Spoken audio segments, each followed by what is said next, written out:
The food bank here has been going for, this is our 11th year. 2004 was our first year. And when it started in a small cupboard in an office. We grew to a lorry container in a car park. We're now in this warehouse. In 2010 we've taken on another warehouse unit. So the growth has been really quite exponential.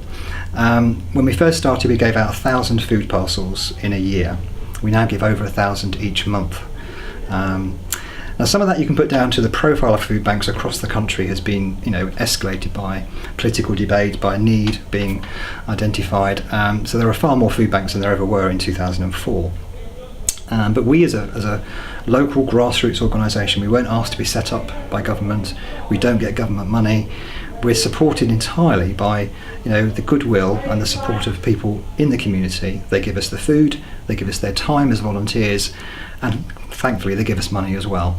And that combination has kept us going and growing.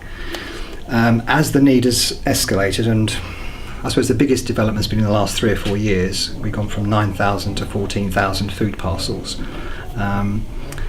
We've had to really kind of ratchet up where we get the food from. Supermarkets have provided trolleys which people buy products and put into. That's 50% now of the food that we get coming in. And I suppose the big question is, well, why? Why has this need grown? And again, the debate has been, well, if it's there, people will use it. And that's partly true, I'm sure. But the fact remains that nobody actually wants to come to a food bank, in my experience. There is a stigma. They feel nervous, they feel shy, worried, angry sometimes. And when they do come, they're always grateful for what they get. And most of the people we see, things are broken down in their lives. Sometimes through their own fault, sometimes most times through not their own fault. They perhaps don't always have the skills and the competencies to cope with the kind of things that life throws at them. And bureaucracy particularly is something a lot of people don't understand. And I think the gap between when something goes wrong in somebody's life and when the state can come in and intervene and help has got wider.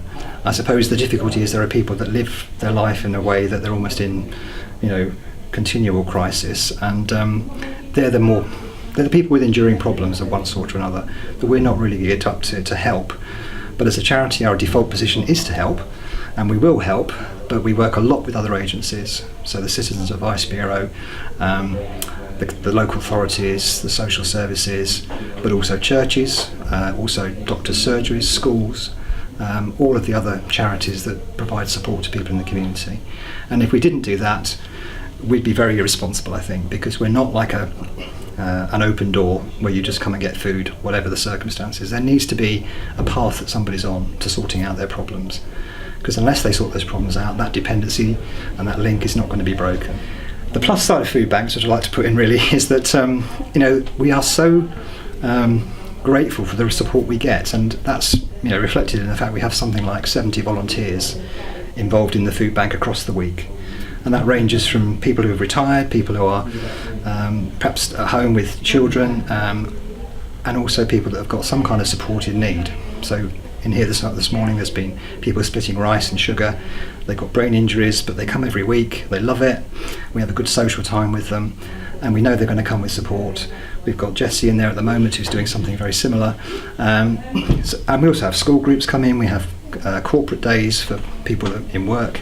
And all of that builds up hopefully an understanding and a deeper understanding and appreciation of what we're doing and why we're doing it.